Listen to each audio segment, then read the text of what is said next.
Emerald Monet and welcome back to my channel. On today's video, we'll be talking about Power Book 2 Ghost. We'll be discussing Season 1, Episode 2. So sit back, relax, grab you some wine, some popcorn, whatever you need to get comfortable, and let's get to the nitty-gritty. Open up with Tasha pacing back and forth. Davis comes in and we are introduced to a new character, Paula, a private investigator on Davis's team. Right off the bat, you can tell that Paula is about not jokey, not smiling. First thing she asked was if they should be expecting all of their payments from Tyreek in cash. Now, this obviously catches Tasha off guard because Tasha does not know how her legal bills are being paid. She thought Simon Stern was paying them when really it was Tyreek. Davis and Paula are both upset because they know that Tasha has not been 100% honest with them, obviously from what happened at the end of episode 1. Now they are questioning her. Why is her name on paperwork? How was she so closely involved? They don't believe that Tasha is the queen pin. Then we cut to a scene of Tyreek sitting at his desk counting some money as Zeke walks out. Zeke is all fresh to death, looking real fly, and Tyreek is inquiring about where he gets his money from if college players aren't supposed to get paid. Zeke informs Tyreek that his Aunt Monet takes care of him so he can focus on school. At this point, Tyreek puts on a front and acts like he is sick of the cafeteria food and asks if he can go to dinner with his Aunt Monet. Zeke tells him he'll ask her, and Tyreek gives him the paper that he wrote for him on Moby Dick.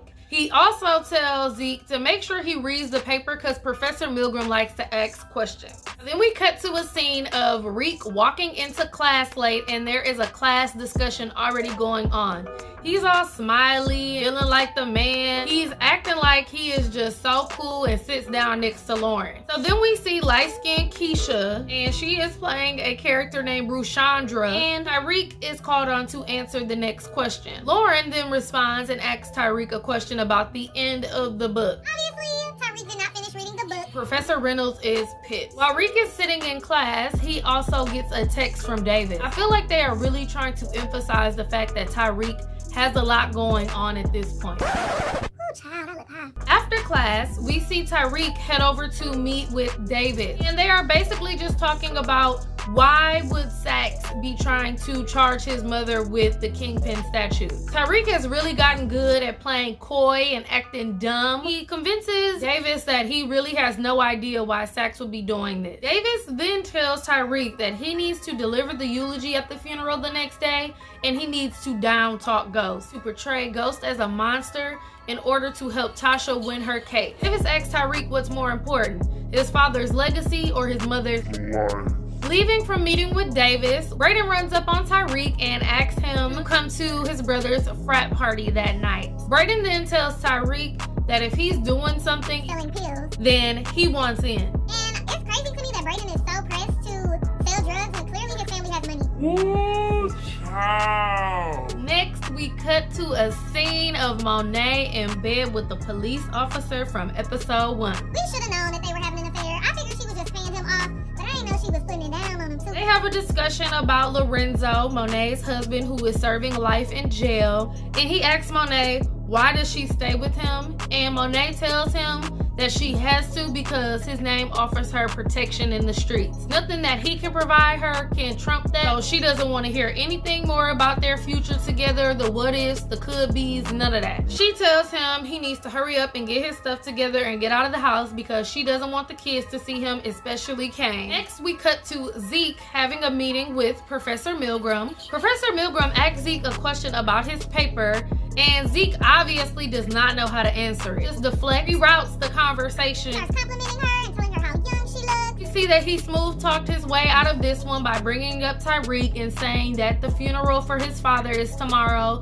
And Professor Milgram becomes distracted by this information and allows Zeke to leave. Next, we cut Tyreek meeting with Simon Stern. And Simon is telling Tyreek how much he reminds him of Ghost. And this won't be the last time this episode somebody tells Tyreek how much he reminds them of Ghost. Tyreek obviously doesn't like to hear that, and I don't think Tyreek really notices how much he is like his father. Simon goes on to argue the point that Tyreek should not talk badly about Ghost because in the end, that would hurt James's estate. This does make Tyreek reconsider, mainly because he does know that he needs the money and he needs the business partnership with Simon in order to get his inheritance. Now we see Paula and Davis talking, and Paula is ready to throw in the towel. She is already over it. She knows that Tasha's a liar and she doesn't want to be involved with the case any further. Davis doesn't necessarily disagree with her, but at the same time, he wants to figure out why Sax and Steven are so hell-bent on charging Tasha with this crime. At the same time, we see Steven, Sax, and John basically telling Sax that he has to do whatever he has to do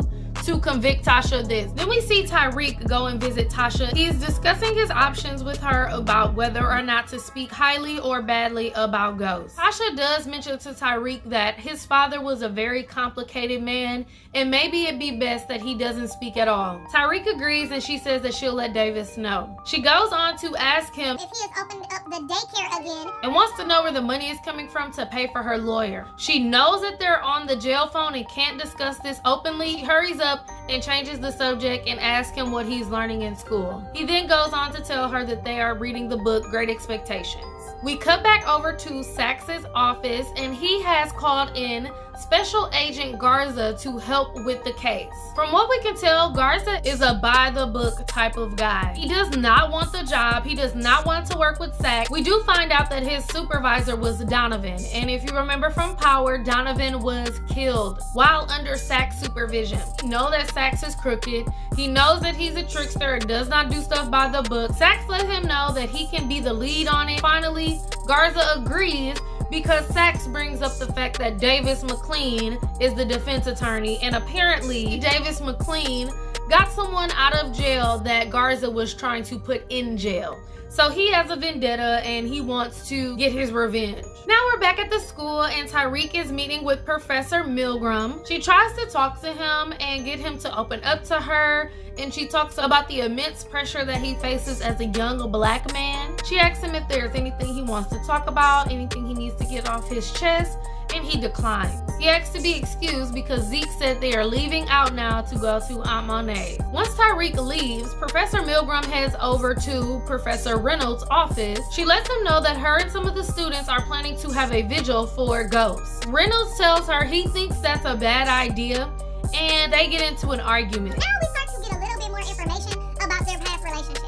Clearly, their relationship was very intense in the past because Reynolds started talking about This is clearly just a power trip for her. She just wants to conform Tyreek to her expectations. she reveals that Reynolds wrote a book about her. Professor Reynolds says, Why'd you give me this job if you didn't want this to happen? that's all it took for the ice to break. Y'all, they was all over each other after that, okay? There we got our first hot and steamy sex scene of the season. After they finish getting it in, we hear Professor Milgram speaking with her sponsor.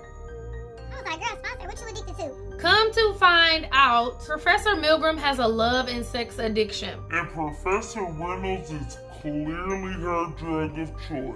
Now we are at Monet's house and they are sitting down having dinner, asking Tyreek about his classes. Zeke is saying how smart he believes Tyreek is, and there's a knock at the door. And who is it? Uncle Frank. He announces that he got out early and Monet is wondering how when she knew he had a few more years. Frank says hello to everybody at the table and then kind of makes a pass at Diana.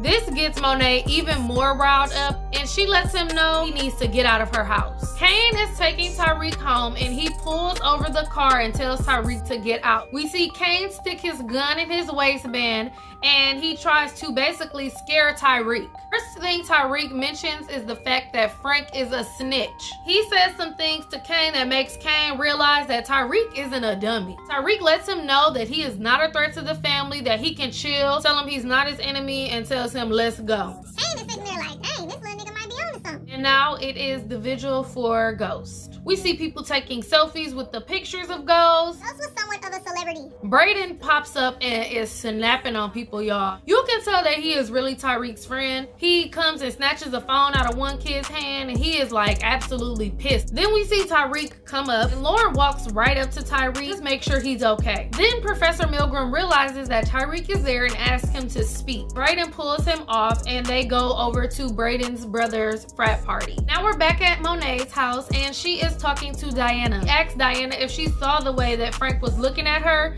and tells her that she needs to put that power that she has over him to use. Basically, she's trying to pimp her daughter, y'all. Kane comes back to the house and lets Monet know that Tyreek even said that he thinks that Uncle Frank is a snitch. Now this makes Monet question, like, what else he say? Because Zeke was right, he is smart. But she does say that Kane will handle Uncle Frank. Monet goes and wakes Zeke up and asks him if Tyreek asked to come to the house or if he invited him over, and then tells him he needs to find out whatever he can about Tyreek.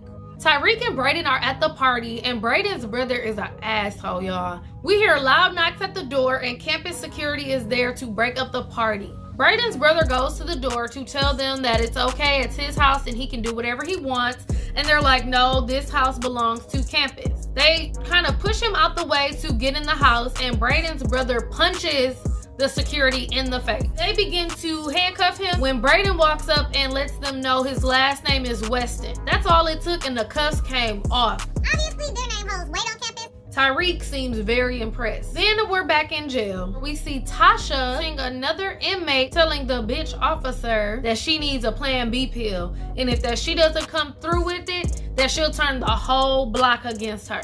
But it does leave the question still. Whose dick was she riding there, y'all?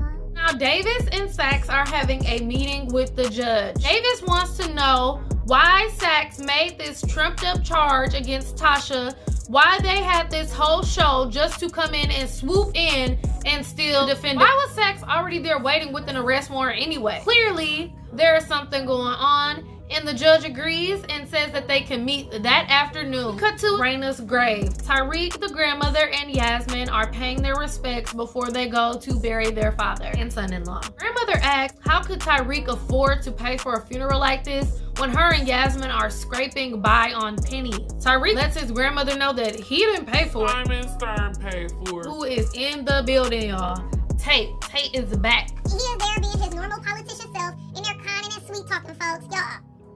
He is somebody I love to hate. Next, Davis shows up and he tells Tyreek that Tasha will deliver the eulogy. We see Tasha pull up in the jail van, and as soon as she steps out, they cuff her. Davis is pissed because he knows that her being cuffed while delivering the eulogy will not have the desired effect he wants. He knows that Tasha cannot do it at this point. Here comes Saxe butting in, and he tries to say that Tate can deliver the speech. So you know they can't let that happen. So Tyreek says that he will do it. Ghost Uncle Gabe shows up to the funeral and speaks to Tyreek. He talks about how they thought at one point that there was no hope for him, but they were so proud of him for turning his life around from the streets. Hey y'all, why they make Tate a pallbearer, y'all?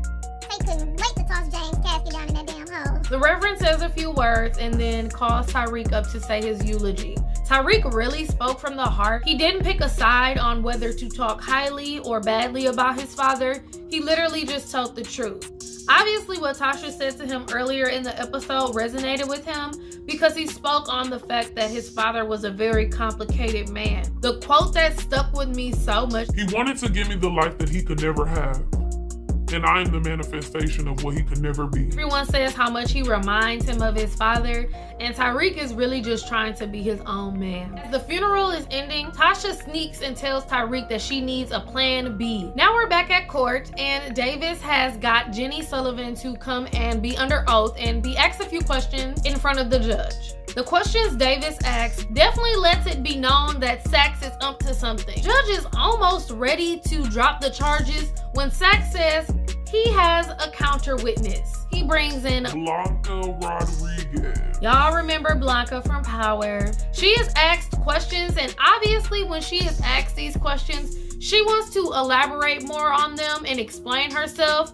And Saxe just tries to get her to keep saying yes or no. Based on the yes or no questions, the judge does now realize there might be some merit to what Saxe is talking about and says that Blanca can answer during the trial. Saxe and Steven leave, and Blanca hangs around to tell Paula and Davis that she knows that Tasha is not the head of the organization and that Saxe is a lying piece of shit, and to make sure when it comes time to go to trial, she can testify. Blanca ain't about to play, y'all. She might actually come in the clutch this series. Now the next scene is another scene to reiterate the fact that Monet's family is about that life. We see Kane trap Uncle Frank inside of the bar and knock him out. Then he is dragged to the back room downstairs somewhere to an unknown location and is shot multiple times.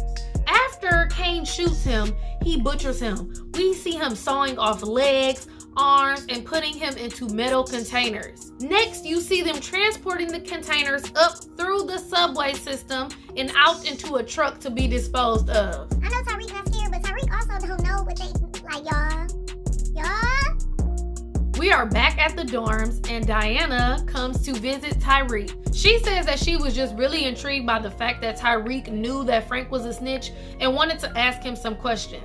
Tyreek cracks some little jokes and, being a smooth talker he is, flips the conversation. He wants to know if her father can get his mother something in jail. Diana goes back home and tells Monet this information, and Monet says, We can work with that. Tasha gets back to her cell and sits down on her bed and realizes something is under her mattress. It is the book Great Expectations. That lets her know that it is from Tyreek. She opens up the book and sees not only the Plan B pill, but a cell phone. There is already a number programmed into it, and we cut to a scene of Tyreek walking back into his dorm room, and now there is a phone on his bed. Tasha just assumes that Tyreek got the job done and procured these items for her, and he is trying to figure out how in the hell his mama is calling him. Y'all know Tasha is just pressed to ask him how is he getting this money to pay for her lawyer. She does not want him out here doing dirt.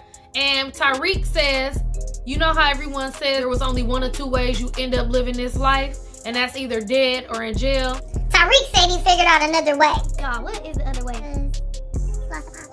After Kane is done violently murdering Frank, we see him pulling back up at home. He sees Mr. Officer walking in the house with gifts. He is clearly upset and he goes to circle the block. Inside the house, we see that the officer brought Monet a bottle of champagne and a folder of papers. Those papers state that Frank is a snitch. And he also lets Monet know that Frank went missing that day. Monet lets him know that the papers are not helpful and that he already allowed the snitch to come up into her house. She's just using him for whatever information and perks that he can provide her. So she goes on to tell him how useless he is and how he can't do anything for her. He tries to get back in her good graces and she says, you know what? You can find out everything there is to know about a kid named Tyreek St. Patrick. And that is where we end this week's episode. The biggest thing for me was the murder scene with Kane killing Frank. As soon as I think this family can't get any more ruthless, they do. If this is how they act in the first two episodes, I can only imagine how much worse they will be later on in the season. I am just, woo, child.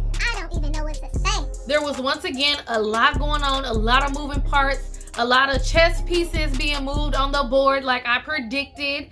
It's moves and counter moves, y'all. Everybody got their own motives. Everybody got their own intentions on what they doing. Now, let's get right into this preview. First, we see a scene of Tasha pacing. We hear David say, it's not the truth that matters, it's what we can sell to a jury. and Tasha asks to be put on the stand. Then we cut to a scene of Tasha and David sitting in a room with Paula behind them, and we hear Paula saying, She hasn't been straight with us from the beginning. we see money being thrown into a bag, and then Tasha talking to the inmate that she got the Plan B pill for and saying, You know how to move in here. and the other inmate responds. You too. Then we see Tasha in the prison van. We hear Tyreek saying, I need more money than this so I can help my mom. there's a scene of Tyreek and Diana with Monet. I wonder what they could be. We see Tyreek standing outside somewhere checking his phone. We see Monet talking to Diana saying, Anybody who stays around Tyreek too long ends up dead or locked up. we see Kane punching someone. We see Drew and Reek running from somebody. We see Monet talking to what I think is Lorenzo, y'all. Looks like they're having a conjugal visit in jail. He is laying in bed, obviously naked, while she is standing there getting dressed. And he says, the way you're running things, it ain't working. Then we cut to a scene of Monet talking to her kids and saying, Y'all got 10 seconds to tell me what the fuck is going on in here. y'all, what is about to go down next week? Tyreek is about to get entangled into this Monet life even more. I do think him and Brayden are gonna start selling pills. And I do believe that Tasha and the other inmate are going to end up becoming friends. I wonder what Monet's motive was for helping Tyreek in the long run. Let me below what y'all thought of season 1 episode 2 of Power Book 2 Ghosts. Before you go, make sure you check out one of these other videos on my channel. And make sure you like, comment, and subscribe down below. And I'll see you on the next one.